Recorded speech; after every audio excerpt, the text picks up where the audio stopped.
磊，很快就可以吃饭了，你要是饿了，先吃些点心垫垫肚子，不过别吃太多，免得正餐吃不下去。姐夫，你做了什么菜？我在厅里都闻到了香味，肚里的馋虫都被勾出来了。也没做多少菜，都是你姐爱吃的。你小舅子我难得回来一次，你也不烧几道我爱吃的菜。你又不挑食，你姐爱吃的你也吃，你姐不爱吃的你照吃，还需要特意烧其他菜吗？感觉姐夫在说我是个饭桶，有吃就行。我可没有说你是饭桶，你自己说的。你是不挑食吗？难道你挑食？不挑，姐夫有空教我学做饭呗。我随时有空，就看你有没有空。你还是个大学生呢，还要上学的。寒假回来，姐夫就教我。行，你想学做什么菜，只要你姐夫我会做的，都交给你，不藏私。谢谢姐夫，我姐姐是真的好福气。那是自然的。姐夫，以后就麻烦你多照顾我姐了。她是我的女人，我照顾她那是天经地义的事。放心吧，你姐夫我是个疼爱妻子的男人。你们俩还没有结婚呢？当初你姐说啊，等她重见光明就可以办婚礼。她现在的视力在恢复中，程医生说到过年的时候就能恢复得很好了，那个时候办婚礼没问题，年底或者明年年初都可以。过了年再说吧，你们家要是选好了日子，得让我过目。别说我年纪小，我是我姐的娘家弟弟，在旧社会里，父母不在，姐姐要嫁人，还得当弟弟的同意才行。我以后是你们孩子的舅舅嘛，娘家就大。小孩子想那么多干嘛？认真读书。我和你姐订婚的时候，难道没有通知你？没经过你同意，你没出面吗？只要你姐在乎你，我就不会轻视你。宁天磊张张嘴，却无话可说。一顿饭下来，宁天磊吃的肚皮都撑起来了。又不是没得吃了，瞧把你吃的，肚子都圆滚滚的了。姐夫，我抵挡不住我姐的关爱呀，你做的菜也太好吃了，控制不住。坐一会儿，出去走一走，散散步，消消食。这么大个人了，自己能吃多少，心里没数吗？姐，你都不停地给我夹菜，菜又好吃，我一时没忍住就吃撑了。可别推到我头上来，我只是每道菜夹给你试了试，是你自己不停地夹。好吧，是我的错，我坐一会就出去走一走。不就是拒绝了以你有的身份陪你回去参加婚礼吗？用得着郁闷成这般？喝酒像喝水，不醉死你才怪。我从来没有当过伴娘，不敢给你大嫂当伴娘。今天把手里的事情做完，明天我陪着你回宛城参加你大哥大嫂的婚礼。浩宇，我能为你穿一次女装，虽说只给你一个人看，其实就是我爱上你的表现。我这个人不善于表达感情，恢不恢复女人身份，你也知道我是个女人，不会影响咱们谈情说爱。你若是在乎别人看你的眼神，你也不会对我纠缠不休了。咱们管别人说什么，我们过得开心就行。我最多能向你许诺，若是以后我们真的结婚，我穿着婚纱嫁给你，那天我就是一个女人，完完全全的女人，不就等于告诉世人你是个正常的男人了吗？想了想，乔涵忽然笑了起来。别人会不会觉得我是被你逼迫着扮女人呢？你好好休息，我先回公司，晚上你要是醒来了，咱俩在一起吃饭，要是你还在睡，我就应酬去了。乔涵走出丰泽酒店的时候，又被凤若拦住了去路。乔少，你别走呀，我就和你说几句话，只说几句话就行。乔少，我只是想陪你去宛城参加战少的婚礼。乔涵就像没有听到凤若的叫喊似的，又让他跑了。乔涵，你就是个眼瞎的，放着我这么好身材的女人不要，要占浩宇那个男人，难道你真的是同性恋？所以这么多年来，不管是哪家先亲追求你，你都无动于衷。凤若在心里不停地咒骂着战浩宇，骂着骂着又骂到了凤琴身上。是宛城战家送过来的吗？是的，马上就到战少的婚礼，收到请柬的人，只要不是宛城的，都开始动身前往宛城。我们家何其有幸，也能收到战少送来的请柬。妈，我们家什么时候动身？妈叫你过来，就是跟你说这件事的。凤琴，从你回来后，妈就开始培养你，给你学习的机会。平时妈骂你是骂得狠了点儿，那也是想你好，顺便做戏给别人看，卸下别人的心防，你才能发现很多事情背后的真相。1年多了，将近2年，妈想看看你到底有没有能力接下我们凤氏家族战少的婚礼。妈自己过去参加就行，你们就不用去了。你留在家里打理好公司，处理好组里的事务。妈回来时，希望你能交出一份让妈满意的答卷。就妈一个人去，不和爸一起嘛？我其实挺想跟着妈过去的。宛城是个繁华的大城市，剧也多，我想着咱们家的生意要不要往那边发展。一口吃不成个胖子。凤琴，你现在连咱们总部的事都还没有完全搞定，就别想着扩充版图的事了。宛城各行各业都饱和了，又有战氏和商氏两大集团 ，A 市的丰臣集团也有分公司在那里。君家的武少亲自坐镇宛城，我们去那边连口汤水都喝不到了。好好的在我们的老地盘经营，以前我们凤家在江城也是前几名的，现在我们已经排到了末尾去。你这一代要是不争气一点，我们很快就会跌出顶流豪门之列。也是妈无能，你外婆活着的时候，我们凤家是巅峰时期，你那的大姨接管凤家时，咱们凤家也能维持在相同的位置上。你大姨走后，小姨也跟着离世，妈无奈才接管了凤氏，但妈以前并没有接受过当家人的训练，临时上手就有点手慌脚乱的。那个时候，那些旁支族系也想趁你大姨突然去世之机争权夺利，凤家是乱作一团的。妈还费了几年时间才稳住局面，虽说妈稳住了局面，凤氏家族还是遭到了重创，40就开始走下坡路了。如今妈也老了，就算再有拼劲也拼不了多少年。本来妈将所有希望都寄托在凤若身上的，谁知道那丫头不是我们家的血脉，怪不得我那么费心费力的培养她，她始终不如你呀。凤琴，妈希望你以后能够将我们凤家发扬光大，重回巅峰时刻，那样你走出去，别人也会敬重你，不像现在这样，我们在外面行走，大家只是表面客气，背后不知道怎么腹诽编排我们呢。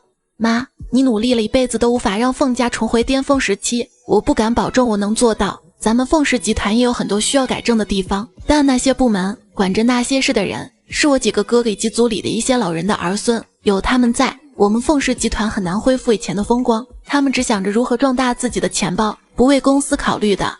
他们自知上位无望，自然只考虑他们的个人利益。阿琴，那些是留给你解决的，等妈退下来后，你上位后可以拿他们来立威，大家看到你连亲哥哥都敢开刀，不讲情义，就能镇住他们，让他们不敢轻易有二心。不过上位者对待下属要恩威并施，不能一直强硬，在高压的手段下容易逼走人才。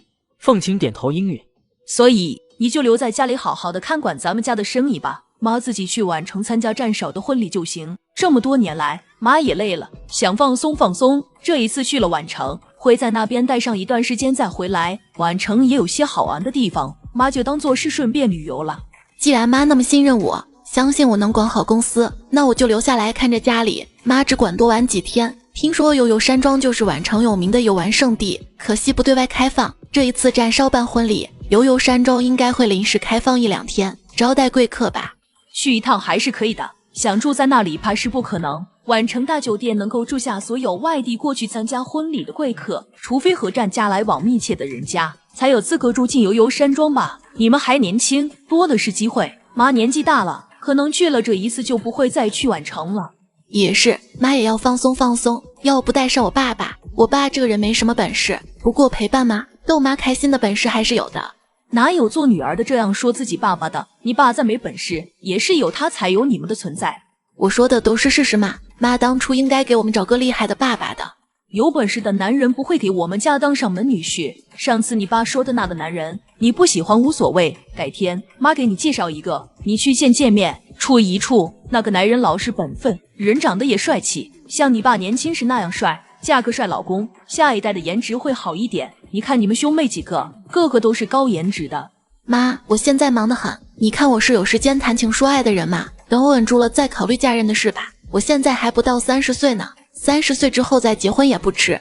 可不能30岁之后再嫁，到时候生娃很辛苦。若是你像妈这样连生3胎儿子才生了你这个女儿，你就要生到将近40岁，高龄产妇很辛苦的。除非你第一胎就生了女儿，有了接班人，后面再生1-2个，无论儿女都无所谓了。现在医学发达，我可以利用发达的医学，一胎就生个女儿的，不，一胎生2个女儿，这样安全一点。凤家主一。行了，你回去做事吧。凤琴走后不久，凤若就闯进来了。说了多少次，进来之前要敲门，你总是左边而进，右边而出。妈，对不起，我忘记了。妈，我问你件事，咱们家有没有收到战家的请柬？收到了，如何？妈，我陪你去吧，我现在又不用打理公司的事，家族的事务更不用我管，我天天无所事事的，闲得发慌，正好陪妈过去。在乔少那里碰了灰吧？可不是，乔少就是一块硬骨头，我怎么啃也啃不下来。妈，你就带我过去吧，我已经好久没有出席过那么隆重的场合了。刚才我让秘书通知凤琴来见我，交代她要管好公司的事，我要出门一段时间，短则10天半月，长则1个月才会回来。凤琴是我的亲生女儿，我都不带她，你爸也在家里。妈，为什么不能带我？我也是你的女儿呀，你说过的，对我和凤琴一视同仁。妈决定了，不带你们任何人过去。妈是趁机会放松，想一个人好好的静一静。凤若嘟着嘴不说话了。见养女不高兴的样子，凤家主拿出一个锦盒。妈，这里有一条项链，很适合你和凤琴这些年轻女孩子佩戴的。凤琴对珠宝似乎不感兴趣，就送给你吧。凤若接过了锦盒，打开来看，看到项链很漂亮，顿时笑了起来。妈，我有了新项链，还得有新衣服搭配啊。你的衣帽间里多的是新衣服，多少衣服你买回来都没有上过身呢。说是这样说，他还是拿出一张银行卡。想买什么就买什么吧，别一脸不高兴的样子了。谢谢妈，还是妈对我最好。你是在妈身边长大的，哪怕咱们没有血缘关系，妈一直当你是亲生女儿看待，对你好过对凤琴的。可是妈却不让我回公司上班了，任由凤琴把我赶出公司。凤若，妈没有让你改回你亲爸的姓氏，还让你保留着凤姓，你就知足吧，再多的你就不要肖想了。别忘了，要不是你亲爸生出了野心，我的亲生女儿也不会在农村长大，是你抢走了我女儿的一切，如今不过是个归个位。妈想到你当时也是个小奶婴，并不知情，没有迁怒于你，又做了20几年的母女，还留你在身边，外面的人怎么说我，你不是不知道，妈对你怎么样，你心里没点数吗？妈，对不起，是我说错话了，我知足，我不敢和凤琴争的。妈，你放心吧，我真的不会和凤琴争。妈，你忙，我出去了，打电话叫我大嫂过来陪我去买几身新衣服，好搭配妈送我的这条项链。去吧。说什么是弱亲生，不过是用些小恩小惠来打发我。给凤琴买新车时，一出手便是几百万的新车，给我就是几万的项链，偏心偏到了天边去。你疯了，想死也别死在我的车轮底下，弄脏我的车子。要不是我紧急刹车，你死在我的车轮底下，别人怎么说我？说我嫌贫爱富，宁愿留在养母身边当个养女，也不想回亲妈身边。女儿，不要叫我女儿，我不是你的女儿，我姓凤，是凤家的女儿，不是你们家的女儿。凤琴才是你的女儿。凤若，你是我的女儿，你是我的亲生女儿呀。凤若，回来好不好？回到妈妈的身边。这2年来，妈日思夜想，就盼着你回来。睁大你的狗眼看看，我是凤家的2小姐，凤家的2小姐，我叫凤若。你要找女儿，找凤琴去，她才是你的女儿。以后不要出现在我的面前，否则我会对你不客气的。不准备再拦我的车，惹毛我撞死你。自由保险公司帮我赔钱，我什么事都不会有。这些钱你拿去花，买2身好看一点的衣服，别穿得像个农村大妈似的。哦，你就是个农村大妈，拿着钱滚蛋，不许再出现在我的面前。凤若给他将近1万元的现金，让他尝到了甜头，就想着找凤琴也要点钱。凤家主在不惊动凤琴的情况下，派人出去把凤若的亲妈带到了偏僻的地方去，狠揍了一顿。凤若的亲妈吓破了胆，连连求饶，并保证不会再出现，不会打扰凤大小姐的生活。苏先生，你怎么过来了？程小姐，我是刚到的。你来就来了，买这么多东西做什么？我这是第1次登门拜见师傅，总要备上厚礼的，岂能空着手过来？你就肯定我爸会收你吗？走吧，我家就在不远处，带你回我家里吃饭，顺便见见我爸，看看我爸愿不愿意收你这个老徒。好。你不是说你要给站少当伴郎的吗？怎么过来了？你买这么多贵重的礼品，太破费了。你们这些大总裁平时花钱是不是像流水那样？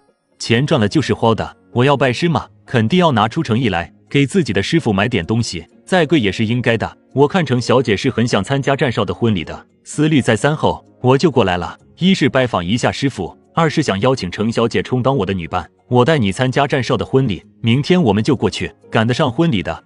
来得及吗？我什么都没有准备好呢。是我请你充当我的女伴，不需要你准备什么，我都给你准备好了，当然来得及。大后天才是婚礼，来得及的，我们后天再坐飞机回去都来得及呢。先见了我爸再说吧，看看我爸愿不愿意收你为徒。好。程契，这是你男朋友吗？长得真好看，你爸妈还老是担心你嫁不出去，我还劝你爸妈了，不用担心的，你长得也好看，怎么可能嫁不出去啊？现在看到你带着男友回来了，你爸妈肯定会很高兴的，以后都不用担心你嫁不出去了。四婶，这位苏先生是来找我爸，想拜我爸为师，学点拳脚功夫防身用的。我还以为是你的男朋友呢。程契，你爸有多少个徒弟，四婶都知道，就数这个男人最好看了，看上去也气度不凡，你可得抓住机会。四婶，你真的想多了。我知道我想多了，你们现在不是男女朋友关系吗？以后是不就行了？总之，遇到了好男人，赶紧抓牢了，别被别人抢了去。四婶是没有女儿，你是我们左邻右舍看着长大的，四婶站你这一边，你可得抓紧了。行行行，我抓紧了。四婶，我先带苏先生回去见我爸。去吧。那个大婶是我们家的老邻居了，看着我长大的。小时候我练武偷懒，被我爸揍，我妈都救不到我，还得我家邻居过来帮忙，才能把我从我爸的鞭子下救出来。他们对我很好，看到我和一个男的一起就会以为是我的男朋友。苏先生不要见怪哈。这个正常，我也是，我只要多看一个女孩子2眼，我爸妈都以为我喜欢那个女孩子，然后就极力撮合我和那个女孩子，让我哭笑不得。苏先生今年贵庚？35虚岁了。也难怪你爸妈是那样的反应。要是我35岁还没有嫁人，我爸妈肯定急得头发都白了。现在还好，我才20出头，我爸妈也就是嘴上提醒我，遇到喜欢的可以恋爱了。苏先生是眼光太高还是工作太忙吧，没时间去谈恋爱？我猜测苏先生就是太忙了，没时间去恋爱。不过苏先生也是要抓紧点了，免得你爸妈着急发疯。虽然我爸妈还不怎么催我的婚，不过我老哥们就被我爸妈催的，回到家里都往耳里塞棉花。他听到我爸妈的唠叨，他们也是太挑，媒婆给他们介绍女友，见了面就嫌弃别人娇弱，他们想找一个能跟他们干架的女高手，气得我爸想操棍子把他们揍一顿。你哥哥们有这样的想法很正常，毕竟他们也是打小就学武，估计朋友圈都是学武之人吧，会想找一个也会拳脚功夫的妻子很正常。程小姐找男朋友大概也想找一个会拳脚功夫的吧。本能反应就是想找一个会拳脚功夫的，不过想一想后就觉得还是找一个普通人吧，那样不用担心婚后夫妻打架我会输的问题。不过也因为我打小就学武，又在自家武馆里当教练，导致媒婆帮我介绍男朋友都很困难。别人一听到我会拳脚功夫还很厉害的那种，就不敢跟我见面，担心婚后会被我欺负了。有那种想法的男人你也不用考虑，还没有见面就想着婚后吵架打架的事了。好男人娶老婆都是娶回家里宠着的，就拿我们宛城的战少来说吧，战少其实也会拳脚功夫，身手还挺不错的。他老婆虽然也会几招三脚猫的功夫，但夫妻俩若是干架，他老婆必输无疑的。人家动过手了吗？战少从来就没有想过对他的老婆动手，他只想着怎么对他老婆好，怎么宠着老婆，让老婆开心。他付出了真心，也得到了真心的回报。如今夫妻俩恩爱的让人羡慕死了，我都羡慕他们。苏先生想的和我想的一样，我就是这样和我父母说的。我妈还一个劲的怪我爸让我打小习武，说什么我是女孩子，会几招防身就行了，没必要练成武林高手。说我现在24岁还无人问津，就是我爸害到的。那是你缘分未到，缘分来了，你挡都挡不住。就是有缘千里来相会，无缘相见不相识。我才24岁，又不是34岁，说不定我的另一半在前面等着我呢。走吧，前边不远就是我家了。